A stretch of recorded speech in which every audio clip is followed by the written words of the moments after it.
आप सभी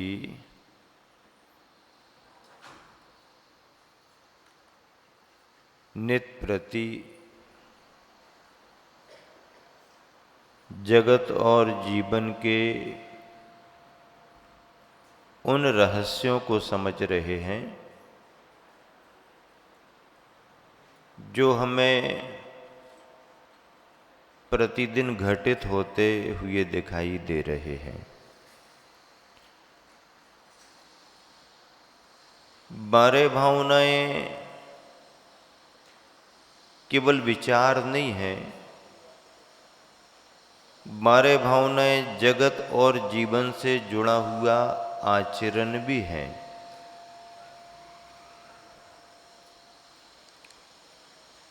बारह बिंदुओं में केंद्रित किए गए जगत और जीवन की यथार्थता को आप सभी के समक्ष रखा जा रहा है। आज का दिन आश्रव भावना का है। कौन सी भावना है आज? आश्रव भावना है। आश्रव का अर्थ होता है आना, आगमन। आना और आगमन तो अपन को अच्छा लगता है ना। हाँ, आना तो अच्छा ही लगता है, लेकिन अच्छे व्यक्ति का आना अच्छा लगता है। आना तो अच्छा लगता है, लेकिन अच्छे व्यक्ति का आना अच्छा लगता है। आना अच्छा लगता है, लेकिन कोई सुबह सुबह जो हमारे हिसाब का नहीं है, विचार हमारे अनुरूप नहीं है, आचरण हमारे अनुरूप नहीं, खान पान हमारे अनुरूप नहीं, शकल सूरत हमारे हिसाब की नहीं, और वो आ जाए मान लो तो मामला बिगड़ जाता है। इसलिए आने में भी अच्छे बुरे का अंतर किया जाता है। अच्छा और बुरा क्या है? जो हमारे को इष्ट लगे वो अच्छा है, जो हमारे को अनिष्ट लगे वो बुरा है। संसार में कोई भी व्यक्ति अच्छा और बुरा नहीं है, लेकिन हमारे को इष्ट क्या है वो अच्छा, हमारे को अनिष्ट क्या है वो बुरा, और उस व्यक्ति की अपेक्षा से अच्छे बुरे की कल्पना होगी। पदार्थ का परिणमन अपने अनुरूप है। रसोई घर में बनाई गई शुद्ध शुद्ध सामग्री, सुंदर सुंदर सामग्री, स्वादिष्ट स्वादिष्ट सामग्री अच्छी है ना? एकदम अच्छी है ना? एकदम अच्छी है। गुलाब जामुन बनाया है, आपको अच्छा लग रहा है, देखने में भी, सूंघने में भी, उसके परिचय पाने में भी, उसके स्पर्श में भी, यानी स्पर्श रस गंध वर्ण सब अच्छा आपको लग रहा। अब अच्छा लग रहा है तो रखा रहने दो ना। बन गया है, अच्छा लग रहा है तो अच्छा लग रहा है तो अच्छा ही लगने दो ना। नहीं नहीं, जल्दी जल्दी उपयोग कर लो। क्यों? नहीं तो धीरे धीरे ज्यादा दिन रखा रहेगा तो, अरे जब अच्छी चीज है तो वो खराब क्यों होती है? नहीं महाराज, कितनी अच्छी चीज क्यों ना हो, समय निकलने के बाद तो वो खराब ही हो जाती है। कितने दिन में खराब होगा? महाराज जी 10-15 दिन तो चल सकता है, कोई कोई और ज़्यादा भी चल सकता, अच्छे से रखें तो, फिर उसके बाद खराब हो जाएगा। अरे तुम तो 10-15 दिन महीना भर की बात कर रहे, हम तो 5 मिनट और 2 मिनट में खराब कर रहे। ऐसे कैसे होगा 2 मिनट में खराब? नहीं नहीं, गारंटी है। कहा है उन्होंने कि 8-15 दिन तक चलेगा, मेवा मिष्ठान इतने इतने दिन तक चल जाता। अरे मैं तो 2 मिनट में खराब बताता हूं आपको। कब? अच्छी अच्छी दिखने वाली गुलाब जामुन को उठा के थोड़ा मुंह के अंदर डालो, और डालने के बाद उसको निकाल करके फिर प्लेट में रख दो, क्या होगा फिर? भैया तुम ये सब मामला क्यों बिगाड़ रहे? अरे वही तो है जो गोल गोल था ना, उसी को तो हमने फैला दिया है। किसको फैलाया? जो गोल गोल था उसको फैला दिया। नया तो कुछ बनाया नहीं है, बने बनाए को बिगाड़ दिया। अच्छा मधुर मधुर गुलाब जामुन भी आपने मुंह में लिया, अंदर रखा, थोड़ा चबाया, पेट के अंदर नहीं गया अभी। पेट के अंदर जाने के बाद निकले तो फिर तो और ही क्या है, फिर कौन देखता है।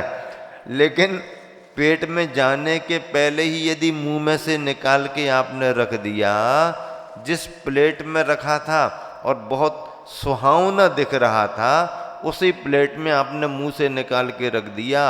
अब क्या हुआ? शक्कर कम नहीं हुई, उसका कोई भी भाग कम नहीं हुआ, केवल डिजाइन बदली है उसकी। क्या बदली है? डिजाइन बदल गई है। अरे आप तो कह रहे केवल डिजाइन बदल गई, हमारे मन में तो सब कुछ बदल गया। पदार्थ का परिणमन है, अच्छा परिणमन हो रहा है, हमको अच्छा लगता है। परिणमन बदल गया है, स्पर्श रसगंध ने परिणमन कर लिया है, हमको विकृत लगने लगा, बेकार दिखने लगा, देखने का मन नहीं हो रहा। संसार के परिणमन में पदार्थ का अच्छा और बुरा परिणमन होता है, उसकी परिणति है। व्यक्ति का भी समय पाकर के कभी अच्छा परिणमन होता है, कभी बुरा परिणमन होता है। कोई कोई व्यक्ति इतना भला हो जाता है अपने कार्यों के द्वारा, इतना इसने ही बन जाता है, इतना भला होता है कि उसे लोग भैया इंसान होकर के भी ये धरती का देवता है, क्या कहने लगते हैं? इंसान होकर के भी ये धरती का देवता है, इंसान होकर के भी ये धरती की देवी है। उदाहरण बैलेंस करके देना पड़ेगा ना, नहीं तो कहें महाराज जी तो इन्हीं का पक्ष लेते रहते हैं, हमारी तो कोई बात ही नहीं करते। नहीं, भला काम करने से कोई कह सकता है ये तो देखो धरती पर देवी के समान है। अच्छा करने पर आप इंसान होकर के भी देव देवी बन सकते हो, वैसा आदर पा सकते हो। और यदि आपके द्वारा अच्छे कार्य नहीं हुए, अपराध वृत्ति में चले गए, तो फिर धीरे धीरे धीरे धीरे वही इंसान की सूरत आदमी को शैतान की सूरत लगने लगती है। जैसे हम धरती का देवता कह रहे थे, उसी को हम धरती पर इंसान की शकल सूरत में दानव कहाँ से आ गया, ये राक्षस कहाँ से आ गया, ऐसा कहना शुरू करते कि नहीं करते? हाँ, क्यों? क्योंकि उसका आचरण बदल गया। आचरण किससे बदलता है? जब तक तुम्हारे विचार नहीं बदलेंगे तुम्हारा आचरण नहीं बदल सकता है। अच्छा करने के पहले अच्छे विचार मन में आते हैं, बुरा करने के पहले मन में बुरे विचार आते हैं। व्यक्ति के द्वारा जो भी अच्छा और बुरा हो रहा है संसार में, उसके पीछे उसका अच्छा बुरा सोच, उसका अच्छा बुरा विचार है। ऐसे असमीचीन विचारों को समीचीन बनाने के लिए, मिथ्या विचारों को सम्यक बनाने के लिए, अशुभ विचारों को शुभ बनाने के लिए 12 भावनाओं का चिंतन आचार्यों ने दिया है, तीर्थंकरों की वाणी में आया है। तुम संसार में उलझ करके, कसायों के वशीभूत होकर के, इष्टानिष्ट की कल्पना करते हुए जो अपने विचारों को बुरा बनाने में लगे हुए हो, उन्हीं विचारों को अच्छा बनाने के लिए आप भावनाओं का चिंतन करो।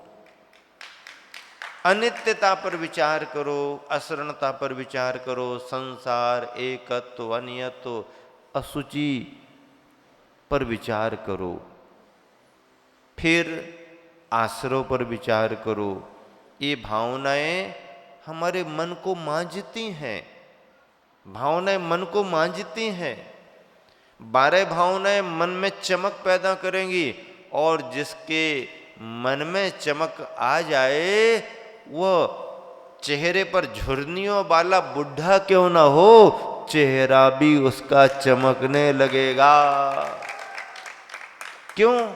अंदर से तत्व का विचार आ गया है, अंदर से ज्ञान की भावना आ गई है। ऐसे ज्ञान की भावना में, तत्व के विचार में 12 भावनाओं का अपना वैशिष्ट है, विशेष स्थान है। आश्रव भावना में क्या कहा? ज्यों सर जल आवत मोरी त्यों आश्रव कर मन को। क्या कहा? ज्यों सर जल आवत मोरी त्यों आश्रव कर मन को, दर्वित जीव प्रदेश गहें जब पुद्गल भर मन को। 2 पंक्तियां आपके सामने रखी। ज्यों जैसे, सर जल आवत मोरी। मोरी किसे कहते हैं?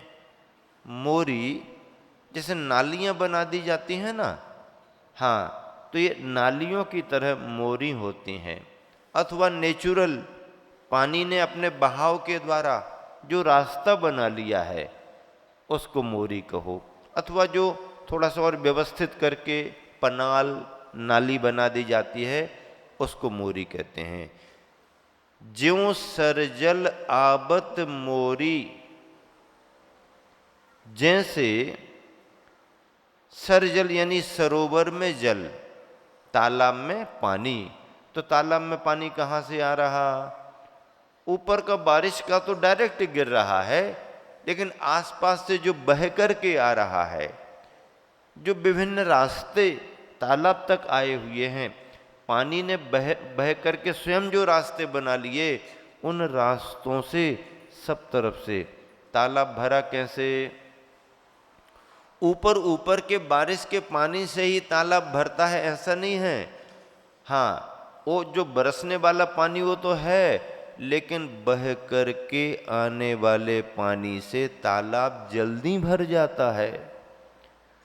पानी आ रहा है सब तरफ से। तो ज्यों सर जल, सरोवर में जल, आबत कहाँ से? मोरी से, विभिन्न रास्तों से।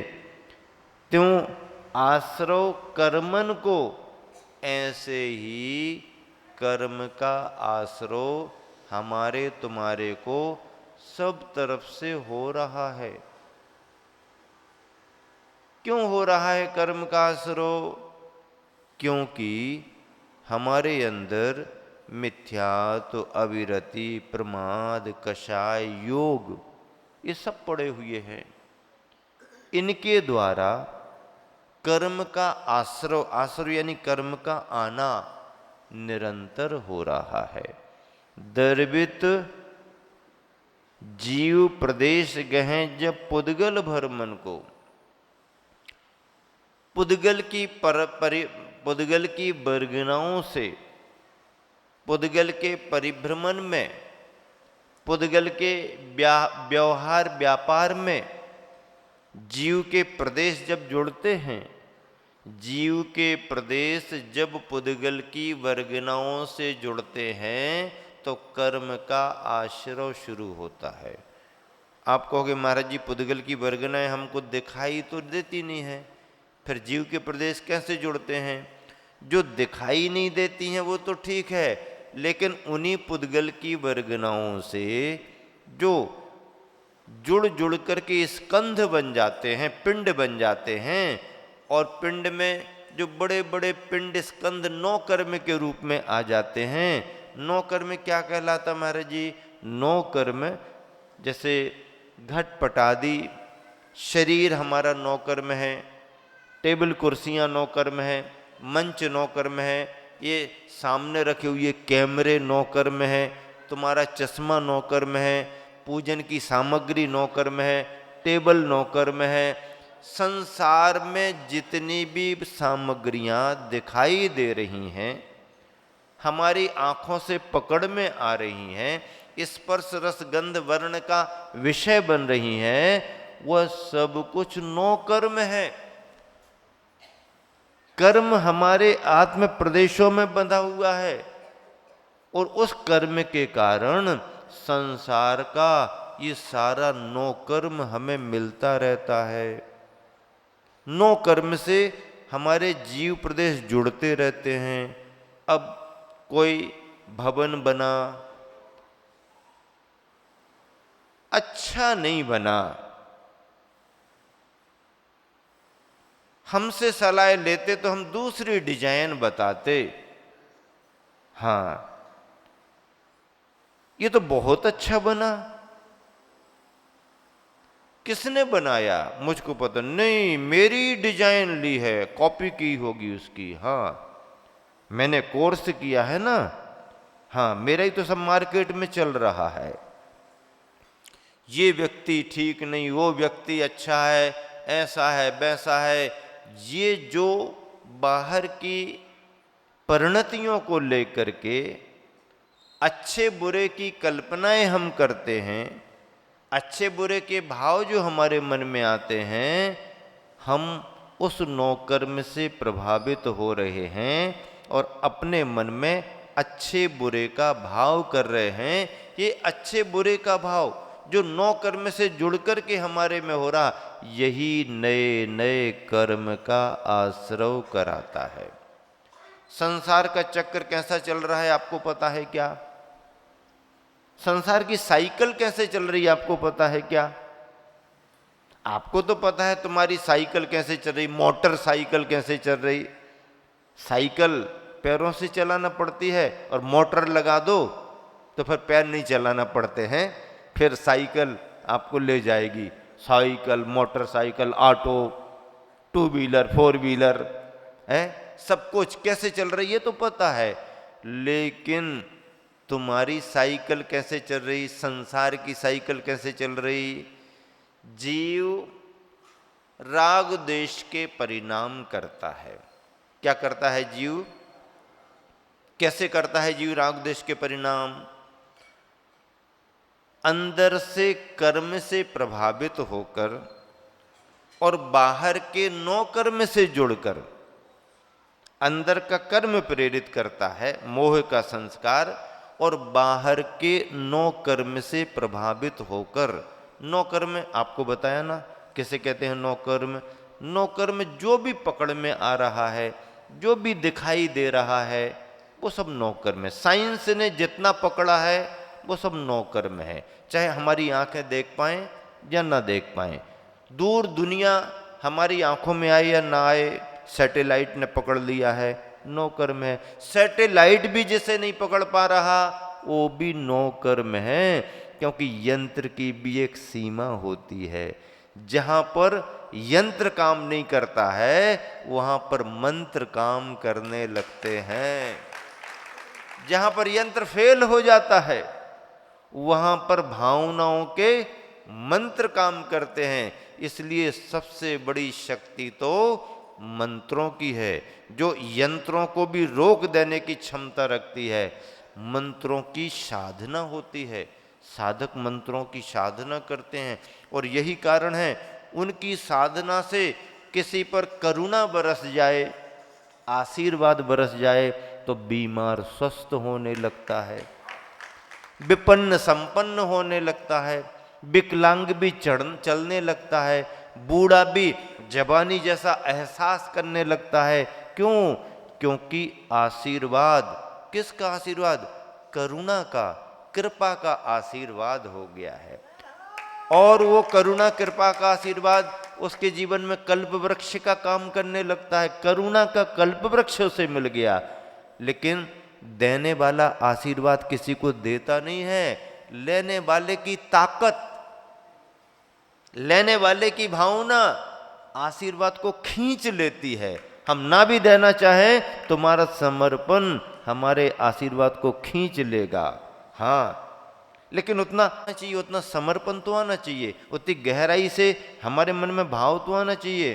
तो कहने का मतलब यह है कि यंत्र मशीनें बड़े बड़े काम करती हैं, और वैज्ञानिक युग में यंत्रों के चमत्कार बहुत देखने में आ रहे, लेकिन ध्यान रखना, यंत्रों के चमत्कार भी मंत्रों के सामने फेल हो जाते हैं। मंत्र यंत्रों को भी रोक देते हैं। इसलिए चमत्कार किसमें है? बाहर की दुनिया में चमत्कार नहीं है। तुम लोग भ्रमित हो, यहाँ ऐसा वहाँ वैसा, इसका चमत्कार उसका चमत्कार, नहीं, कहीं कोई चमत्कार नहीं है। चमत्कार यदि कहीं पर है तो तुम्हारे नमस्कार में चमत्कार है, तुम्हारे नमस्कार में चमत्कार है। तुम्हारा नमन जितने समर्पण के साथ होगा, किसको? प्रभु को, गुरु को, भगवान को, धर्म को, जितना तुम भावों से भर करके करोगे, उतना चमत्कार तुम्हें दिखेगा। नहीं नहीं महाराज जी, पारसनाथ भगवान बहुत अतिशयकारी हैं, तो महावीर नहीं है क्या? नहीं, ये तो हमें पता नहीं है कि महावीर हैं कि नहीं है, लेकिन पारसनाथ भगवान का बहुत सुन रखा। चिंतामणि, कौन कौन चिंतामणि? कौन चिंतामणि? चिंतामणि कौन? क्यों आदिनाथ नहीं है चिंतामणि? अजितनाथ संभवनाथ नहीं है चिंतामणि? केवल पारसनाथ को तुमने चिंतामणि बना दिया। अरे भैया, चिंतामणि तो सभी भगवान हैं। महाराज जी कैसे? हमने तो जहां भी पढ़ा है, किसी भी क्षेत्र पर देखा, चिंतामणि पारसनाथ, चिंतामणि पारसनाथ, कहीं हमने नहीं लिखा चिंतामणि महावीर, चिंतामणि पुष्पदंत भगवान, कोई भगवान के साथ चिंतामणि। अरे ये तो तुमने लिख दिया है और तुमने मान्यता बना ली। मुझसे पूछो तो मैं तो कहता हूं 24 भगवान चिंतामणि है। 24 जो भगवान है वो चिंतामणि है, वो कल्प वृक्ष हैं। कैसे महाराज जी 24 भगवान? अरे पारसनाथ भी तुम्हारे लिए चिंतामणि नहीं है। क्यों? क्यों नहीं है पारसनाथ चिंतामणि? नहीं है, पारसनाथ भी चिंतामणि नहीं होंगे। क्यों नहीं होंगे महाराज जी? इसलिए नहीं होंगे, जब तक तुम भगवान के पास जाकर के, जब तक तुम भगवान के पास जाकर के मनी मनी मनी कैश पैसा मनी, जब तक तुम भगवान के पास जाकर के मनी की चिंता करते रहोगे, कोई भगवान तुम्हें चिंतामणि नहीं होंगे। क्या कहा? जब तक तुम भगवान के पास जाकर के मनी की चिंता करते रहोगे, कोई भगवान तुम्हें चिंतामणि नहीं होंगे। मनी की चिंता छोड़ दो और कह दो, भगवान हमने तो अपनी चिंता छोड़ी, अब तुम्हारा कर्तव्य जो बनता है तुम अपना करो, मुझे अपनी फिक्र नहीं है। इसलिए तो निष्फिक्र होकर के आपके पास आए। लेकिन मुझे विश्वास है कि आपके पास आने के बाद किसी भक्त का कोई काम रुकता नहीं है। हाँ, चिंतामणि चिंतामणि, मैं तो बार बार कहा करता हूं, मनी की चिंता करोगे तो कोई भगवान तुम्हें चिंतामणि नहीं होंगे, और मनी की चिंता नहीं करोगे तो सभी भगवान तुम्हारे लिए चिंतामणि हो जाएंगे। हमारा संसार का चक्र कैसा चल रहा है, साइकिल चेन कैसी है? देखो, जीव राग द्वेष करता है अंदर के कर्मों से प्रेरित होकर, नो कर्म से प्रभावित होता है। ये हमारा परिचित है, हमने इसको दोस्त बनाया है, इससे हमारी पटती नहीं है, इससे हमारा जमता नहीं है। ये क्यों बार बार हमारे पास आता है? मना तो कर दिया ना, हमारे पीछे मत लगो, क्यों आता है ये बार बार? उसको वो तो उसके पास हम जाएंगे, उसके बिना तो हमारा काम नहीं चलेगा। ये जो राग द्वेष के परिणाम है, ये मोह का परिणाम है, कर्म प्रेरित कर रहा। इससे हम सामने वाले को निमित्त बना करके उससे प्रभावित होते हैं। और फिर क्या होता? ऐसा करने से नए कर्म का बंध होता है। जब नए कर्म का बंध होता है तो फिर हमारे लिए अगली गति में जन्म लेना पड़ता है।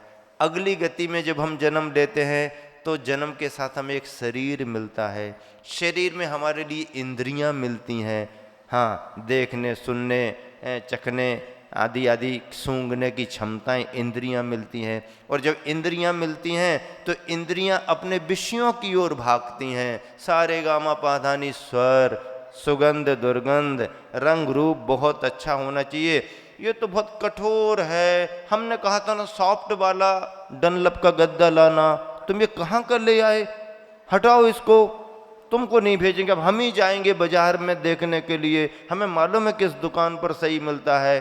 ऐसा ये स्पर्श, रस, गंध, वर्ण, जो भी हमने मान्यताएं बना रखी, इंद्रियां अपने विषयों की ओर भागती हैं, घोड़े की तरह तीव्र गति से भागती हैं।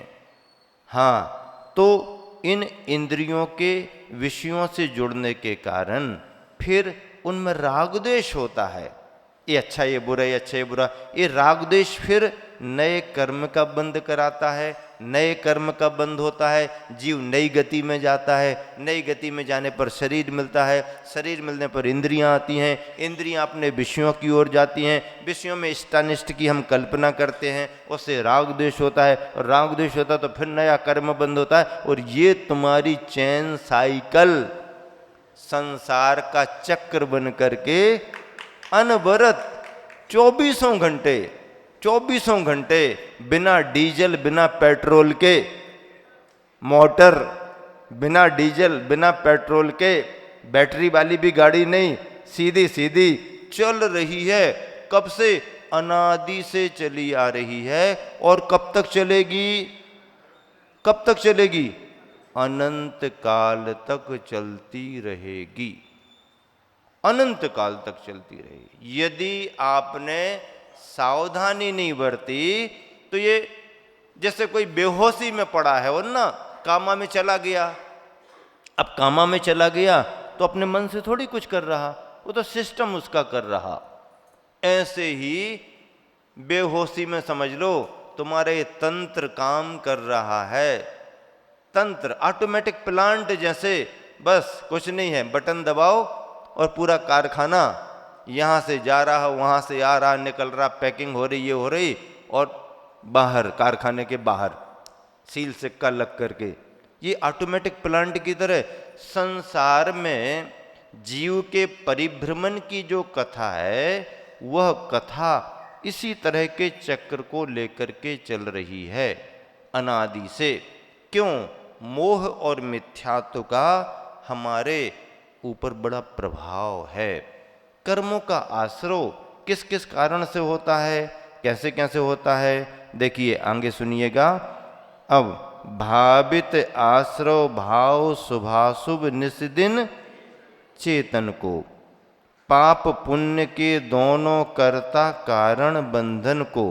भावित आश्रय भाव शुभाशुभ, शुभ और अशुभ भाव, अच्छे और बुरे भाव होते कि नहीं होते? अच्छा, अच्छे और बुरे में अंतर है कि नहीं है? आप जानते कि नहीं जानते? महाराज हमें तो शास्त्र का ज्ञान ज़्यादा नहीं है, धर्म के बारे में भी हम ज़्यादा नहीं जानते। चलो मत जानो, अच्छा बुरा तो जानते हो ना, कि अच्छा बुरा भी नहीं जानते? अच्छा बुरा जानते ना, ये अच्छा है और ये बुरा है। देखो, अच्छे बुरे में एक मोह की परिभाषा भी बनती है। मोह के कारण बुरे को भी हम अच्छा कह देते हैं और कभी कभी अच्छे को भी बुरा कह देते हैं, मोह के प्रभाव में नहीं। शराब पीने वाला व्यक्ति कभी कभी अच्छे को अच्छा भी कह देता है, बुरे को बुरा भी कह देता है, और कभी कभी बुरे को अच्छा भी कहता है और अच्छे को बुरा भी कहता है। उसको कोई होश ही नहीं है, वो तो अभी लगा हुआ है एकदम, बिल्कुल एकदम लोडेड गाड़ी है उसकी तो। हाँ, अब ऐसे व्यक्ति से कभी अच्छे को अच्छा भी कह दिया जाए, उसके मन में नहीं है, बुरे को बुरा भी कह दे मन, उसका निर्णय कुछ नहीं है। लेकिन जो नशे में नहीं है, समझ रहा है, सावधान है, वो व्यक्ति अच्छे और बुरे का सही निर्णय कर सकता है, मोह से प्रभावित होकर के नहीं। अपने अपराधी बच्चे को बचाने के लिए माता पिता कितने तर्क देते हैं, तो उनके तर्क सही हैं क्या? बच्चा तो अपराधी है, प्रूफ है, फिर भी माता पिता कहते हैं नहीं हमारा तो बहुत अच्छा बच्चा है। मोह के कारण, मोह के कारण। और दूसरे का बच्चा अच्छा भी है, उसने अपराध भी नहीं किया, लेकिन तुम्हारा उससे द्वेष चल रहा है। किसी ने कहा आजकल ये बच्चा ठीक सा नहीं, तो अरे हाँ बहुत ही ज्यादा गड़बड़ है, बिल्कुल। और पूरी डिक्शनरी के शब्द जितने तुम्हारे पास हो सब उसी को लगा दोगे, बुरे बुरे सब, सारी सब, हाँ वो ऐसा है वैसा है। क्यों? तुम्हारा द्वेष चल रहा है। राग और द्वेष के कारण हम अच्छे बुरे का निर्णय नहीं, लेकिन सही राग द्वेष से परे होकर के तो जो हम निर्णय करते हैं वो सही माना जाता है।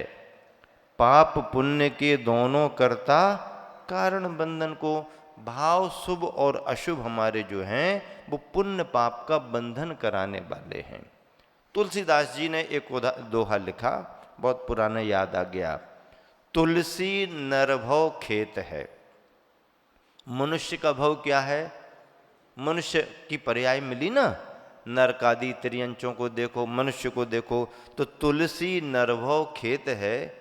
मन वच काय, ये मन वचन काय मनुष्य के भव में मिले हैं, ये क्या है? मनुष्य के भव को तो खेत कह दिया। तुलसी नरभव खेत है, मन वच काय किसान। किसान कौन हो गया? मन वचन काय को किसान कहा। अब खेत भी हो गया, किसान भी हो गया। अब बीज क्या? पाप पुण्य दो बीज हैं। बीज क्या है? पाप का बीज है, पुण्य का बीज है। अब किसान की स्वतंत्रता है, इसमें उसकी मजबूरी नहीं है। क्या बोना सो जान,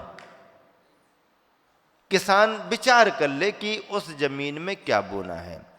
तुलसी नरभव खेत है, मन वच काय किसान, पाप पुण्य दो बीज हैं, क्या बोना सो जान। अब ये तुम्हें जानना है कि खेत सामने पड़ा है, बीज हमारे पास हैं, क्या बोना। इस साल तो हम सोयाबीन लगाएंगे, लगाओ भैया, तुम्हारा खेत है, तुम मालिक हो, तुम्हारा विचार है। नहीं नहीं, सोयाबीन तो अब ठीक ठाक नहीं निकल रहा कुछ सालों से, हम तो अब धान्य लगा देंगे। धान्य लगा दो भैया। अब धान भी गड़बड़ करती है। अभी हम जहां घूम घूम करके आए वहां के सब किसान कहने लगे महाराज 2-3 साल तो फसल अच्छी आई, इस साल तो बहुत नुकसान हो गया। क्या नुकसान हो गया? क्या लगाया था? इस साल हम लोगों ने लहसुन ही लहसुन लगाया और सब गया, आ गया तो भाव ही नहीं मिल रहा, पूंजी नहीं निकल रही, लगत ही नहीं निकल रही। ऐसा कहते भैया, 1 साल लगत नहीं निकल रही तो तुम रोना धोना कर रहे हो, और जब 3-4 साल अच्छी लगत निकल आई थी तब क्या किया तुमने? अरे महाराज उन दिनों को याद मत करा, बहुत याद करके दुख होता। वो बहुत अच्छे दिन थे जब खूब आमदनी हो रही थी। जब आमदनी बहुत होती है तो व्यक्ति सब भूल जाता है, और जब नुकसान हो जाता है, अरे भैया, तो बोया तो तुमने है ना, किसने कहा था कि वो। अब देखिए गणित क्या कहता है कि यदि आप पैदावार ज्यादा करोगे तो मार्केट में भाव उसका गिरेगा, क्योंकि सामान ज्यादा आ गया। और जब सीमित रहेगा, माल कम रहेगा, तो भाव होगा। ये लोभी आदमी भी ऐसे 1-2 साल यदि अच्छा हो गया, अरे तो किसानों ने खाने के लिए गेहूं भी नहीं बोया, सब में लगा दो, सब में लगा दो, और सब चला गया। धरती भी कहती है तुम सही रास्ते पर चलो और अतिरिक्त मेरा दोहन मत करो। किसान लोभी प्रकृति में आकर के एक तो जमीन का अतिरिक्त दोहन करता है, और दूसरी बात है लोभ भाव में आकर के अंधाधुंध एक जैसे भेड़िया चाल जो चल गए सो फिर झटके खाता है। चलो, यदि कोई किसी दूसरे के झटके से नियंत्रित नहीं होता तो प्रकृति के झटके से तो नियंत्रित होता। जब परेशानी आती है भगवान का नाम लेना शुरू कर देता है। पाप पुण्य दो बीज हैं क्या बोना सो जान, पाप पुण्य के दोनों कर्ता कारण बंधन को। अब क्या है? पन मिथ्यात्व, 5 प्रकार का मिथ्यात्व, विपरीत, एकांत, संशय, अज्ञान और विनय, ये 5 प्रकार के मिथ्यात्व हैं। इन मिथ्यात्व में विपरीत श्रद्धा में पढ़ करके कर्म का असर कर। पन मिथ्यात्व योग 15, योग 15 कैसे होते हैं? मन के 4 भेद, वचन के 4 भेद और शरीर संबंधी काय संबंधी 7 भेद, ये 15 योग हैं। सत्य मन, असत्य मन, उभय मन, अनुभय मन, ऐसे ही 4 वचन और औदारिक, औदारिक मिश्र, वैकृक, वैकृक मिश्र, आहारक, आहारक मिश्र और कार्मन काय, ये 7। इस तरह से योग 15, पन मिथ्यात्व योग 15, द्वादश अविरति जानो। अविरति यानी असंयम, विरति का अभाव, अविरति असंयम जिसमें संयम नहीं है। 12 प्रकार का कैसा? 5 इंद्रियों के विषयों में आसक्त है और मन को पूरी स्वतंत्रता दे रखी है स्वच्छंद होने के लिए। क्या?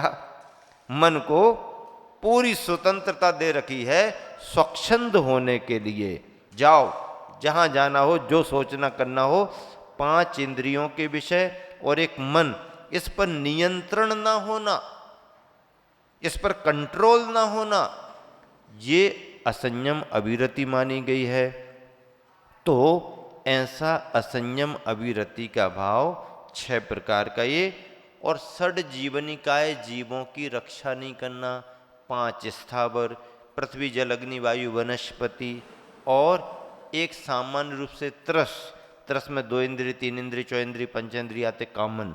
तो ये 6 जीवनिकायों की अपने द्वारा रक्षा नहीं होना, उनका बचाव नहीं करना, बचाव के भाव नहीं करना, ये 12 प्रकार का असंयम अविरति है, जिसके कारण कर्म का निरंतर आश्रव होता रहता है। पन मिथ्यात योग 15, द्वादश अविरति जानो। 5 और 20 कसाय, 5 और 20 कसाय, 25 कसाय। 25 कसाय कौन सी हैं? 25 कसाय में अनंतानुबंधी संबंधी क्रोध मान माया लोभ, अप्रत्याख्यान संबंधी क्रोध मान माया लोभ, प्रत्याख्यान संबंधी क्रोध मान माया लोभ, संजुलन संबंधी क्रोध मान माया लोभ, ये 4 चौको 16, और 9 कसाय 9, हास, रति, अरति, शोक, भय, जुगुप्सा, स्त्री वेद, पुरुष वेद, नपुंसक वेद, ये 9। इस तरह से 16 और 9 25। इन 25 कसाय भावों के कारण निरंतर कर्म का आश्रव, ये 57 आश्रव यहाँ पर 12 भावना में बतलाए गए। वैसे तो 108 आश्रव भी होते हैं, संभ्रम समारंभ आरंभ मन बस्ती तन कीने प्रारंभ, क्रोधादि चतुष्टय धरि के, और ये सब 108 हो जाते हैं। तो ऐसा आश्रव ये निरंतर हो रहा है। इन आश्रवों में पन मिथ्यात योग 15, द्वादश अविरति जानो, 5 और 20 कसाय मिले सब 57 मानो, ये 57 हो गए। वैसे 108 का भी अपन भंग बनाते हैं। अंत में क्या कहा? मोह भाव की ममता टारे पर परिणति खोते।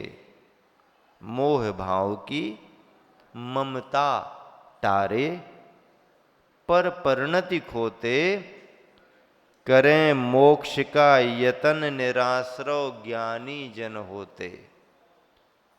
ज्ञानी जन इस संसार के चक्र में परिभ्रमण करते हुए भी बचने के उपायों को अपनाते हैं। कौन अपनाते हैं? ज्ञानी जन अपनाते हैं। अज्ञानी तो चपेट में रहते हैं, अज्ञानी तो बहाव में रहते हैं। ज्ञानी जन सावधान होकर के इस संसार के चक्र को समझते हैं और कर्म के आश्रव कैसे हो रहे हैं उन पर ध्यान रखते हैं। करें मोक्ष का यतन निराश्रव। मोक्ष का यतन पुरुषार्थ कौन करते हैं? निराश्रवी। आश्रव वाले तो कर नहीं पाएंगे, निराश्रवी। तालाब में पानी ज़्यादा भर रहा है, क्या करें हम? ज़्यादा भरेगा तो बांध फट सकता है, फिर क्या करें? अखबार पढ़ो और देखो बड़े बड़े डैमों में क्या कर रही है सरकार। अधिकारियों को क्या निर्देश मिल रहा है? कोलार डैम के इतने गेट खुल गए। क्यों खोले? इस कलियासोत डैम के इतने गेट खुल गए। फोटो भी आ रही है, समाचार भी लिखा है। क्यों खोलना पड़े? गेट क्यों खोलना पड़े? पानी तो अच्छा है ना, पानी के लिए तो बांध बनाए हैं। लेकिन लेबल देखते रहते हैं, पॉइंट, खतरे का निशान, कहाँ तक आ गया? यहाँ तक तो ठीक है, डैम की क्षमता इतनी है, यहाँ तक भी ठीक है। अब खतरे के निशान से, नदी को भी कहते नदी खतरे के निशान से ऊपर बह रही है। क्या सूचनाएं लिखी रहती हैं सड़क पर? पुल पर पानी होने पर कृपया पार ना करें। पुल पर पानी होने पर कृपया पार ना करें। उसके आगे नहीं लिखते कि यदि आप ऐसी अवस्था में पार करोगे तो फिर, हाँ वो समझ लेता है, समझ लेता है। वहां पर भी सूचना, सावधानी है। यहाँ पर भी पानी यदि डैम में ज़्यादा आने लगे और पानी को ना निकाला जाए समय पर, तो फिर बांध के फटने की संभावनाएं बढ़ जाती हैं। बांध उतना जल का प्रवाह रोक नहीं पाता।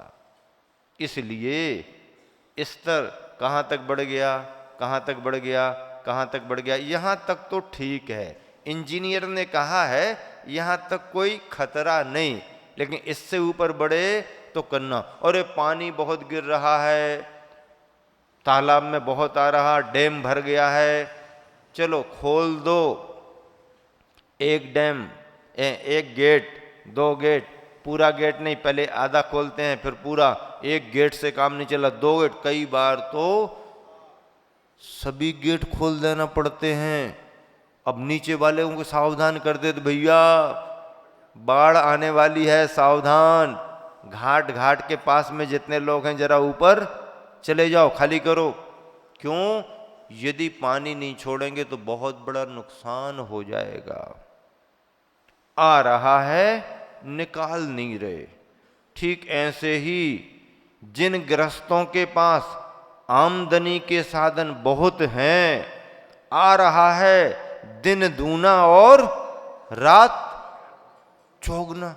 अब मैं सोच नहीं पाता हूं इन सब बातों को सुन करके कि दिन में दूना ही क्यों होता है और रात में चौगुना क्यों होता है? दिन चौगुना रात दूना क्यों नहीं कहा लोगों ने? क्यों नहीं कहा? धंधा तो धंधा है, जब आमदनी हो ही रही है, छप्पर फाड़ करके क्या? अच्छा पहले जल्दी छप्पर फूट जाते थे क्योंकि कच्चे मकान होते थे। अब तो सीमेंटेड बढ़िया लेंटर अच्छा ये वो, अब फोड़ने में भी तो टाइम लगेगा ना। फिर भी छप्पर फाड़ करके आ रहा है, आ तो रहा है छप्पर फाड़ करके, और जब जाता है तो फट्टा झाड़ करके जाता है तो फट्टा झाड़ के चला जाता है। आता है तो छप्पर फाड़ के आता है, ये तो हम भी जानते हैं, लेकिन जब जाता है तो दोनों बातें याद रखा करो भैया। एक ही एक मत याद रखा करो कि छप्पर फाड़ के नहीं, फट्टा झाड़ के भी तो जाता है। उसको क्यों भूल जाते हो? ध्यान रखो। तो दिन दूना और रात चौगुना। अब मैं सोच नहीं पाता कि दिन दूना रात चौगुना क्यों बनाया, क्यों ऐसी कहावत है। तो किसी व्यापारी से हमने पूछा कि भैया बताओ तो क्या तुम्हारा अनुभव है? जो लोगों ने ऐसा कहा है, पुराने लोगों ने, कि दिन दूना रात चौगुना, ये आमदनी का जरिया क्या है? दिन दूना रात चौगुना, दिन दूना रात चौगुना। उसने कहा महाराज जी आपको ही बता रहे, किसी को बताना नहीं। हाँ आपको बता रहे, किसी को बताना नहीं। बोले दिन दूना रात चौगुना इसलिए कहा गया कि दिन में जो धंधा करते ना, काम करते, सबकी नजर रहती है तो वो ठीक ठाक सीधा साधा होता है, और जैसी रात होती है ना, किसी को पता ही नहीं पड़ता कहाँ की गाड़ी कहाँ आ रही, कहाँ जा रही, और चुपचाप नंबर 2 के जितने काम सब रात में अंधेरे में, बिल्कुल। हाँ इसीलिए तो कहा है दिन दूना, दिन दूना, दिन दूना रात चौगुना। रात में चौगुना होता है, दिन में तो दूना ही रह जाता है। सब लोग देखते रहते ना तो ज्यादा वो नहीं कर पाते हैं, इसलिए दिन दूना। तब मुझे समझ में आया, हाँ व्यापारी ने बताया मुझे, मैंने कोई व्यापार धंधा थोड़ी किया है, मुझे क्या पता। मैं तो कम उम्र में निकल गया, ना खेती किसानी की, ना धंधा पानी किया, ना कोई जवाबदारी। पढ़ाई लिखाई करते करते करते करते जब कॉलेज में पढ़ने का समय आया तो गुरुवर के कॉलेज में आ गए। जब कॉलेज में जाने का समय आया तो फिर गुरुवर दिख गए, तो गुरुवर के कॉलेज में आ गए। अब लोग कहते हैं कॉलेज पढ़ा नहीं पढ़ा, हमने कहा कॉलेज पढ़ने की जरूरत इसलिए नहीं थी कि बिना कॉलेज पढ़े ही गुरुवर के चरणों में नॉलेज आ गया। हाँ बिना ही कॉलेज पढ़े नॉलेज आ गया। क्यों? गुरुवर के चरणों में रह करके जो अध्ययन हुआ। कहाँ का कॉलेज, हमारे गुरुवर का तो चलता फिरता विद्यालय है, चलता फिरता विद्यालय। और महाराज जी हम लोग ऐसे ऐसे मार्गदर्शन देते हैं कि विद्यार्थी पीएचडीयां करते हैं, जबकि अपन ने कुछ नहीं किया। अपन ने जितनी पुस्तकें ली उस साहित्य पर पीएचडी हो गई, पीएचडी हो गई और हो रही है, अपन ने लिखा, जबकि अपन वहां तक अध्ययन भी नहीं किया। इतना साहित्य लिखा, इतने प्रवचन, चिंतन, विचार, राष्ट्र हित में, समाज हित में, बालक विद्यार्थियों के लिए इतना मार्गदर्शन, उनके एजुकेशन के लिए, उनके मन को स्थिर करने के लिए इतना 40 वर्षों से कर रहे। तो अपने साहित्य पर भी, अब आचार्य श्री ने कोई पीएचडी की थी क्या? आचार्य श्री की पढ़ाई देखो, और आचार्य श्री के साहित्य पर पीएचडी क्या, डीलिट, एमफिल तक हो रहे हैं। अब बोलो दुनिया की डिग्रियों में कितना बड़ा। तो ये तो सब नॉलेज है, प्रकृति प्रदत्त होता है। बाहर की पढ़ाई, लौकिक शिक्षण कोई कर पाए या ना कर पाए, साधना के बल पर कर्म का जो क्षयोपशम होता है, तो ये ज्ञान तो ज्ञान, केवल ज्ञान भी हो जाता है। इसीलिए क्या कहा जा रहा, करें मोक्ष का यतन निराश्रव, ज्ञानी जन होते। ज्ञानी कौन है? जो आत्म केंद्रित तो होता है वो ज्ञानी है, जो अपनी ओर देखता है वो ज्ञानी है, जो अंतर्मुखी होता है वो ज्ञानी है। अंतर्मुखी सदा सुखी, अंतर्मुखी सदा सुखी, और बहिर्मुखी सदा दुखी।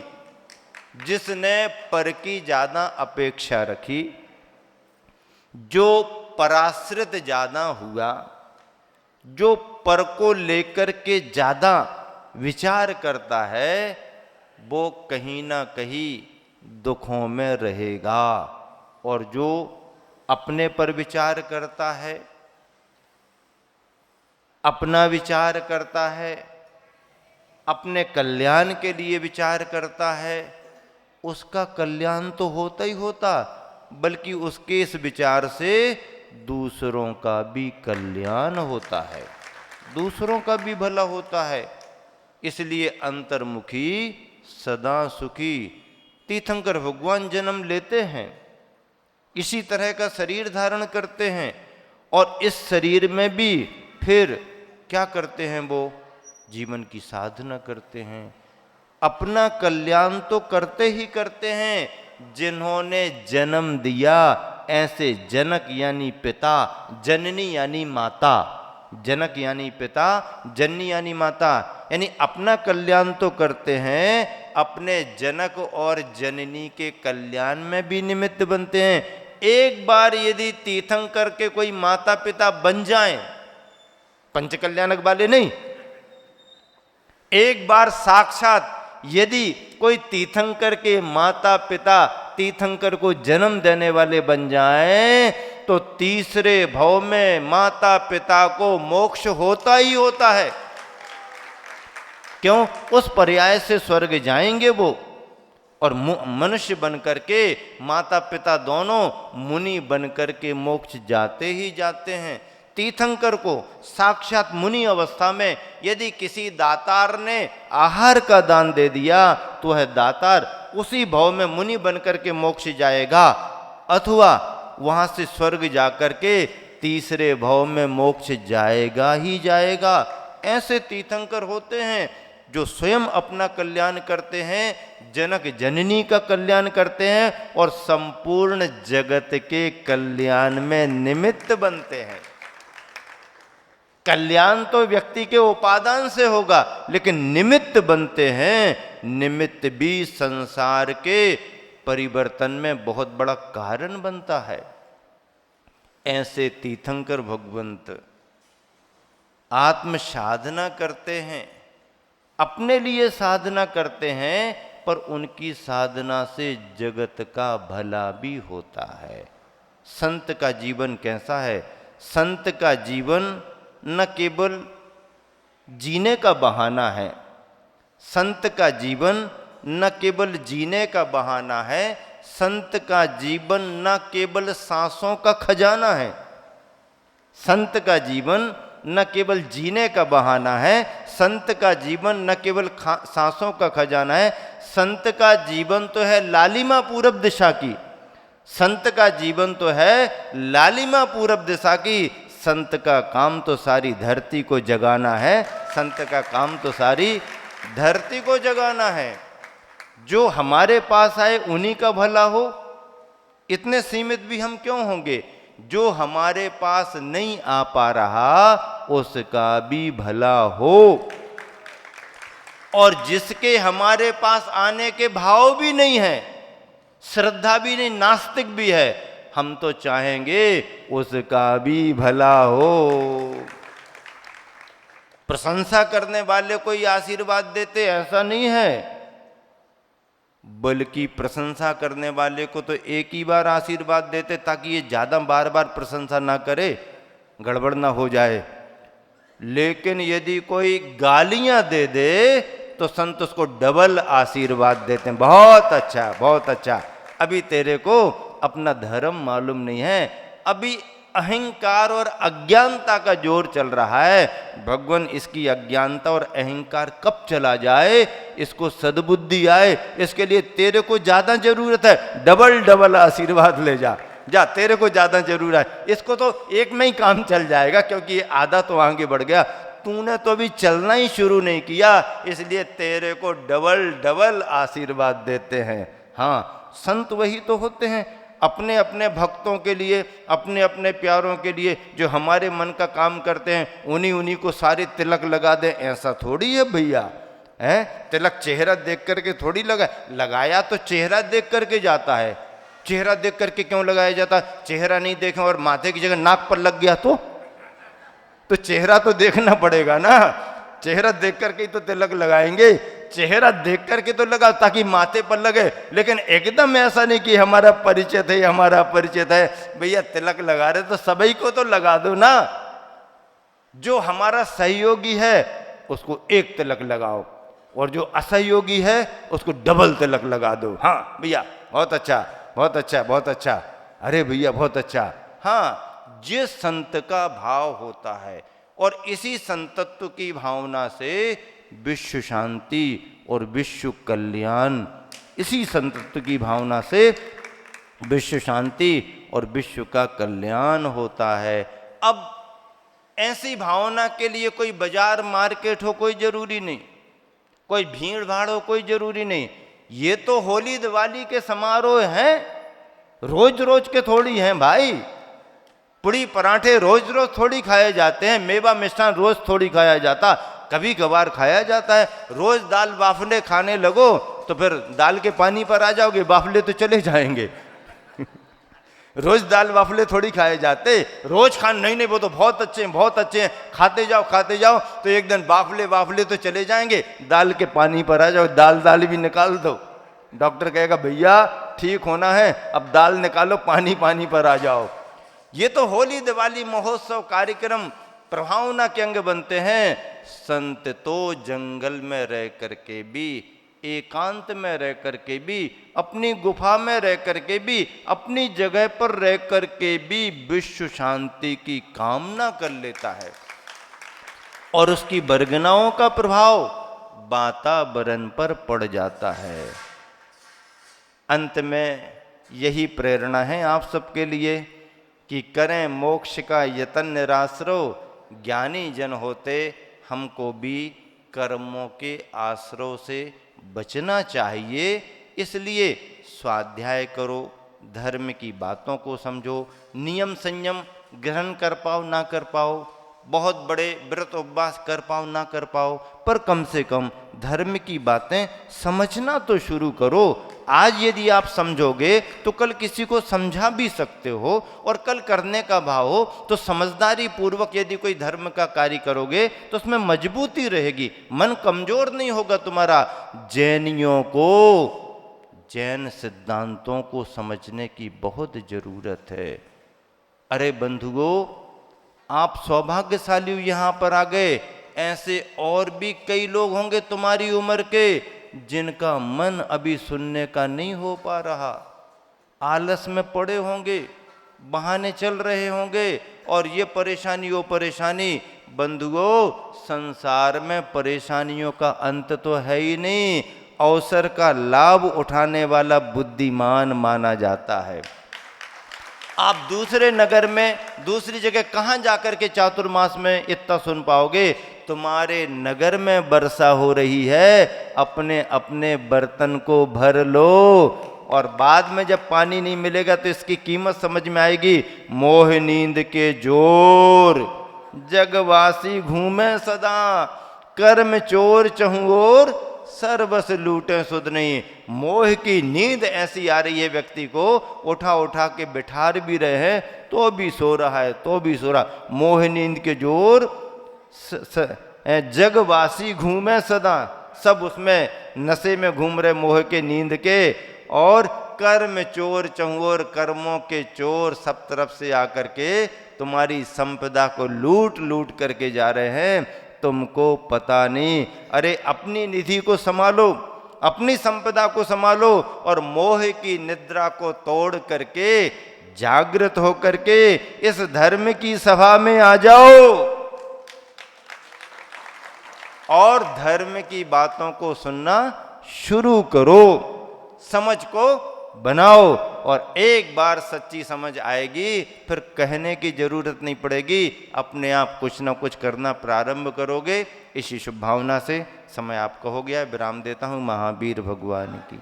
फूलों से मुस्कान है, मुख तेज सूर्य जैसा,